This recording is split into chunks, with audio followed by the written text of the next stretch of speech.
guys, how's it going? So, we are going to be asking the question today, is Blurple Tier 1? Or is it still kind of Tier 2, Tier 3? What's going on with it? We are going to dive into that to figure out exactly what might be going on. So let's go ahead and dive in and make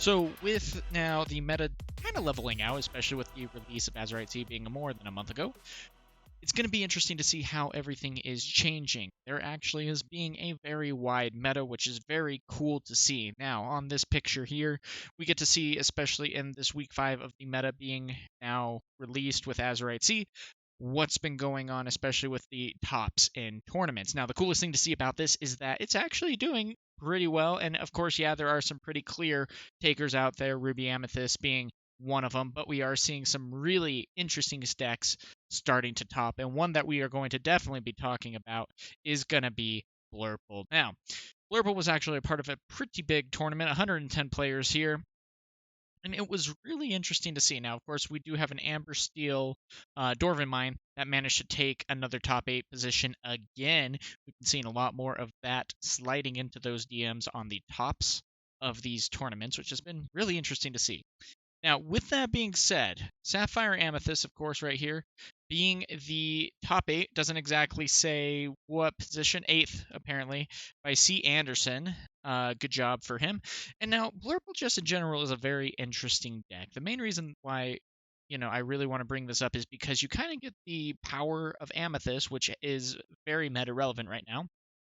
Pretty much all the colors that you're seeing is tied to Amethyst in some way, shape, or form, minus like Steel Song. But I mean, you have Emerald Amethyst, Ruby Amethyst, Steel, Amethyst Steel, all that jazz coming into one to where it's like, how do you counter Amethyst if you're not going to be playing it, and even if you are going to be playing it, how do you counter it? You're seeing Genies galore. It's the reason why Genie is a $15 card right now on TCG Player for Americans at least. It's because of how relevant Amethyst has become, especially with the newest cards in Sail the Azurite Sea. Now, at the same time, though, Sapphire got some really good cards. Sail the Azurite Sea being one of them, one of the biggest ones that probably came out. Alice is another great one. She was Sail, yeah. And so, anyway, but we have a good variety of card support that have come in to make Blurple now finally a lot more relevant. I think the biggest thing that we are seeing with this deck in particular is the lack of representation. And that's the one thing that's really been hurting it. But at the same time, it has still been a very good deck. It's able to perform fairly consistently. And there's some really cool stuff that it is able to do on a pretty consistent level.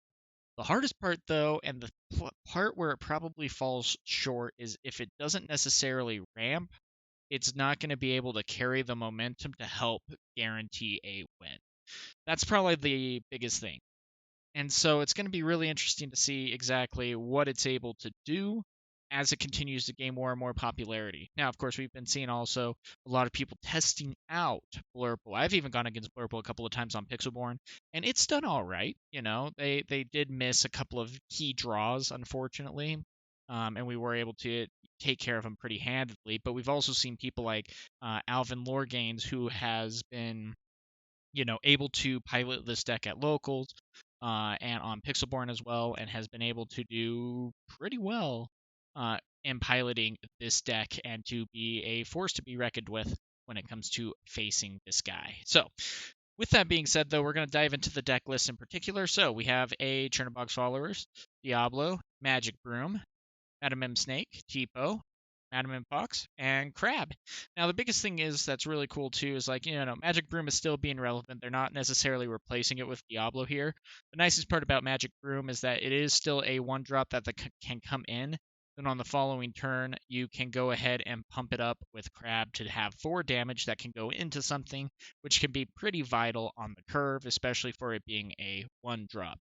Now, necessarily, that means you're going to be losing your draw power, but, it's still able to take out something pretty big for being a 1-cost. So, you could take out a Sisu or things of that nature and be able to handle the answers pretty handily without really costing you all that much. 4 Genie Wish Fulfilled, 4 Goat, 3 Rabbit. So I mean, you're getting 7 draw power on the curve for the 4 draw powers. Bell has actually been becoming more and more relevant, and been seen more and more purple decks, and it's been really interesting to see because yes, it is a very good card, being a 5 cost 4/4 quest for 2. That alone is actually pretty good, but on top of that, it is able to move up to 3 damage counters from one of your characters to another character of the opposing team. And so there's a lot of times, especially this can go hand in hand with like an Elsa or a Scrooge McDuck, whatever it might be. Take 3, destroy 3. So you go in and you can even attack with a genie into a genie, take 2 off of your genie and put it onto the other genie. Boom, that genie is taken care of. No harm, no foul. So, and your genie is scot free. Pretty awesome. Now, of course, we got Grandfather Clock, one of them just to add some resist, and it also has Ward. So you just kind of sit it out there and say everything has resist +1. And that doesn't seem like a lot, but it can be a very scary combo to have to go against. Now, of course, also we have Donald Duck just to kind of help the curve, a 5 cost, and you are able to put the top card of your deck into the Inkwell face down and exerted. 4 Elsa's, of course. 2 Hades just to be able to take care of something. Sure, they get it in their ink, but, that still can be a very big loss. And Elsa, Spirit of Winter. Now, she's one of my favorite cards just because, yes, she is an 8-drop that is uninkable, but at the same time, if you want to shift her in for 6, you can. On top of that as well, when this character enters play, you can choose 2 characters to be exerted, and they can't ready at the start of their next turn. So you can really slow down your opponent in a very key way, being able to drop this. So, I mean, heck, you could even drop this if everything goes, fairly well, turn 4, and just really get some good momentum here, especially being a 4/6. It can take some hits. Now, of course, if you are going against a Maui, good luck, but, you still have some very strong answers here. Sail the Azurite Seas, of course, at 4, and Friends on the other side, let it go for some board clear, and Library, a gift for Bell. Now, there have been a couple of cards that I have been considering also potentially adding to a Blurple deck like this.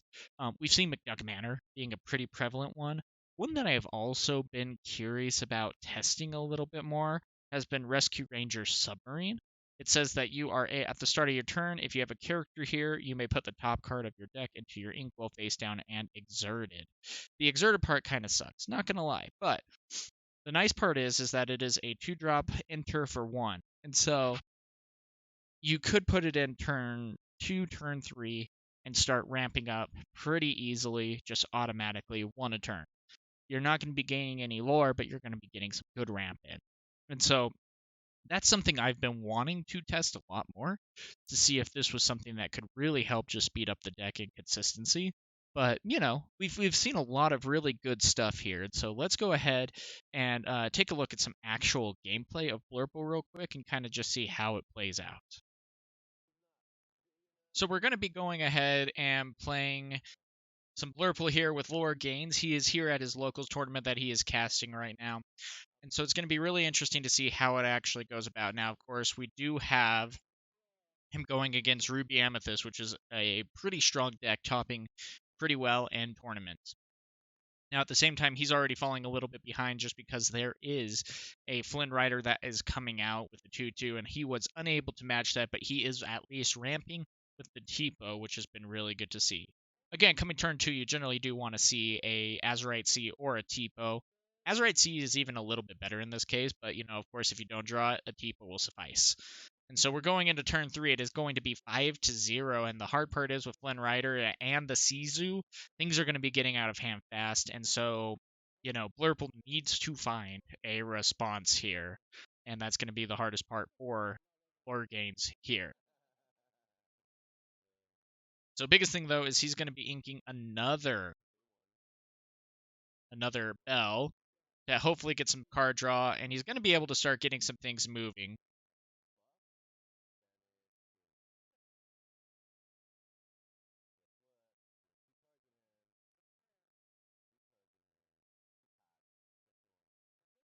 And so the hardest part is, though, he is able to now keep going. No trigger on the Flynn. At least he was able to shut that down because he got enough cards out of his hand, which was pretty good. And luckily, that's kind of the hard part about Blurple as well, though, is that you go down to, 2 cards in hand pretty fast because you are putting so much of that into ink. And so that is the nice part, though, about Tipo is if your hand gets a little bit clogged up with uninkables, you are at least able to put an inkable or uninkable face down, which can be a really big difference. Now, at the same time, though, he just quested for 3. It is 8-1. But again, you cannot count that out just yet. There are some answers that you are going to be able to find. Now, of course, Sizu right now has a +3, making it a 4-4, which can be a little bit difficult to have to deal with. And so it's like, what are we going to be able to do here? You could send, after all, the Merlin Crab into Flynn Rider.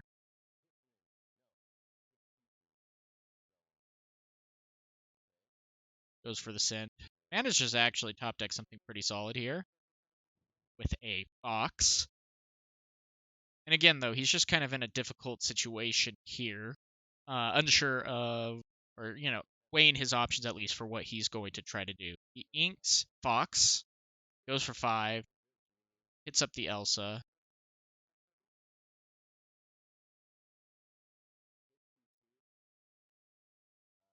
Pump it. And see, that's also the biggest part about Crab. You are so easy to be able to just clear up the board. And now Lynn is out on the board all by himself. You have a really strong presence with Elsa and Diablo out. And now, just like that, he's down to only a few cards in hand. I think he has 3 or 4. And only a Flynn Rider out. So again, the tide can change here pretty quick. And now you're also looking at him being up with being able to drop a Genie this next turn. And, just 2 characters out that are completely evasive. And we can be able to go from there. So it's going to be curious to see what is going to happen next. But right now, Ruby Amethyst is in a bit of a difficult decision. So we're going to be getting 3, going from 3 to 4 cards in hand, just like that. Also, depending on what he draws, just going to go ahead and quest with the Flynn, going up to 9-2 right now. Lorgainso is looking really good, being able to continue his momentum build. Now, of course, they ink the Elsa and go ahead and play the Fox, bouncing back, and then replaying the Flynn Rider. And that's pretty good. Now, you could send it into the Diablo, but then again, he would be drawing a card for that. And now instead, though, instead of doing the 1 drop, he's going to be going for the Scrooge, quest for 2. And Scrooge McDuck is such a scary card. 5/5 for 4. Uninkable, though, but able to quest for 2. The most difficult thing about Scrooge McDuck is that you pretty much have to trade in for him pretty aggressively. You're going to be losing at least one thing, and it's going to be a valuable thing. And so just like that, though, he's going to be going for card draw with Friends on the Other Side, sung by Fox. And so it's going to be interesting to see what he's able to draw and respond with. But right now, the hard part is you do have that Scrooge McDuck kind of staring him down. At the same time, one of the nicest things about playing a Scrooge McDuck is you can really threaten the Lorgain, forcing them to attack in. But now he comes right back in. But luckily, he has to attack. He is not evasive, so he has to go into the Diablo. And he inks a Brawl in response. And takes out a Diablo. That bird is smashed to oblivion as Sail the Azurite Sea is drawn off of it. Not too shabby, actually. So evasive really comes in clutch, and it is honestly pretty hard to sometimes remember that Elsa actually does have, evasive sometimes. I even forget still. I said it one time, and I completely forgot on the next turn. So that's really interesting too, but it's a good choice because you're okay with Rabbit being brawled. Now, at the same time, if he did have a brawl, he would be probably targeting the Elsa over, something. But he chose to ink it, which is really interesting. So Sail the Azurite Sea automatically replaces itself, and then he can play another inkable card. Has to be face up, though. That is the difference between that card and Tipo. Tipo can do a uninkable face down. Sail the Azurite Sea has to be an inkable card face up. And now that's the biggest thing. Do you ink something else face up in order to get even a little bit more ahead? But the hard part is that could put you behind. It could be a very viable card that you might need for the situation, especially with a Maui and a Fox being on the board. So it's like, do you trade in?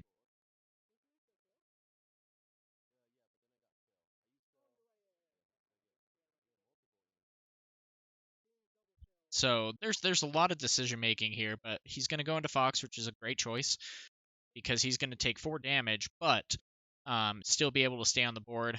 Now he has to go into him, so he's able to take out 2 for the price of 1, which is a pretty good change up right there. Now at the same time, though, you're still looking at the lore. Now he was able to gain Flynn Rider 3 more lore because of Flynn Rider's ability. They're going to make him sing. And that's one of the best ways to protect your Maui is, yes, he has Reckless, meaning he has to attack all the time. But to get him to sing is one way to prevent that. So he managed to stay the hand of his Maui and get some value out of it. The tough part is there's a very good chance that Scrooge McDuck is going to be going into it this next turn, still taking out the 2 birds, 1 stone. At the same time, it's like, would you almost be wanting to bounce him back? Maybe. That's kind of a tough call. And you might even just go, if he's going to be playing an Elsa, yep, Elsa, and taking out the Scrooge McDuck.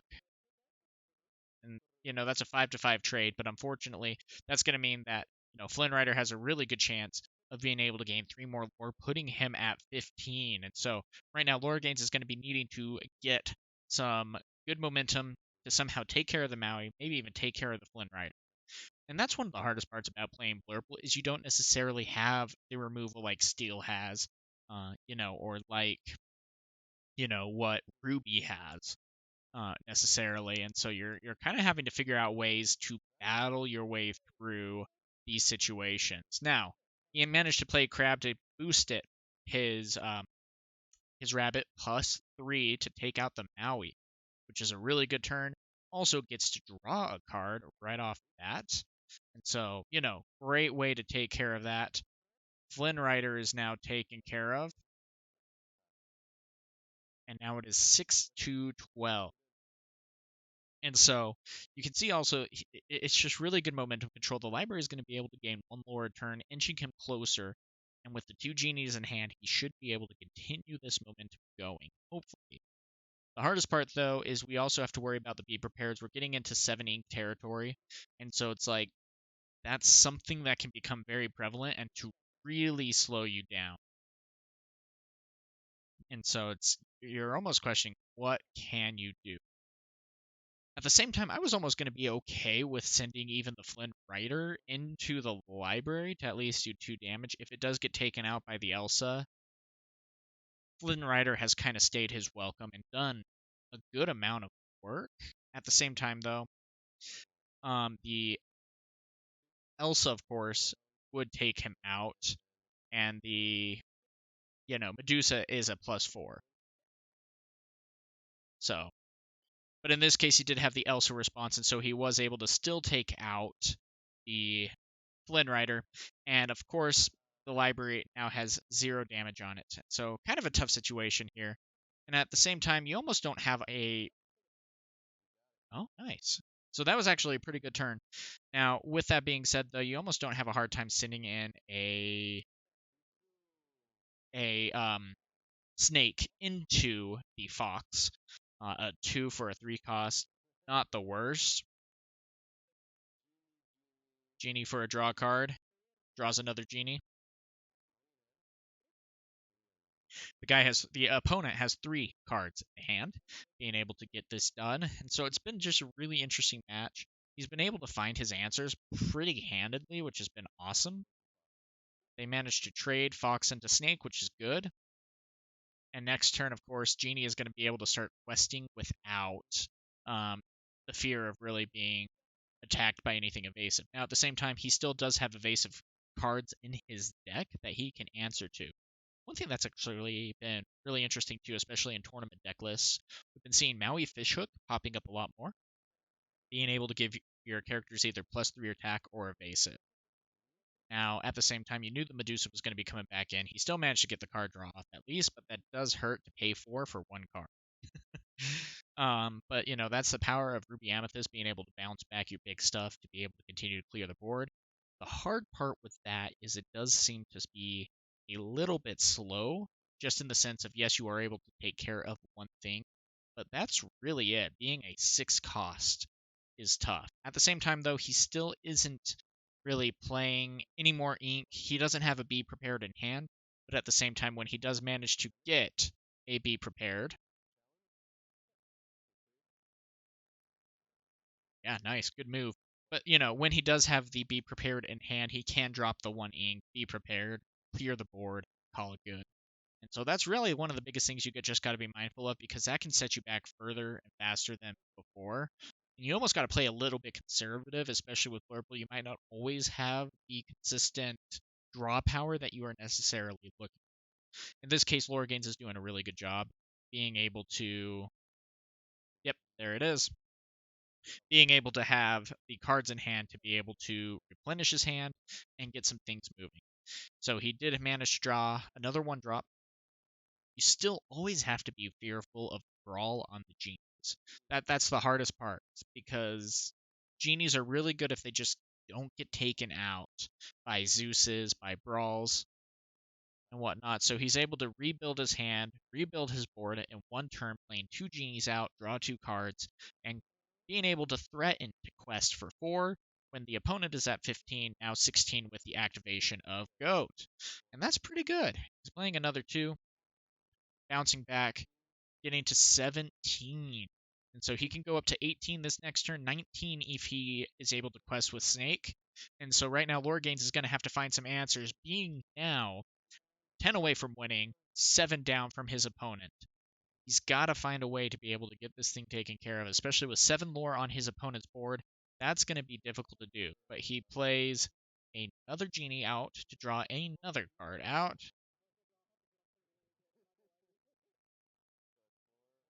So he's going to go ahead and quest for 4 to try to get up to 14.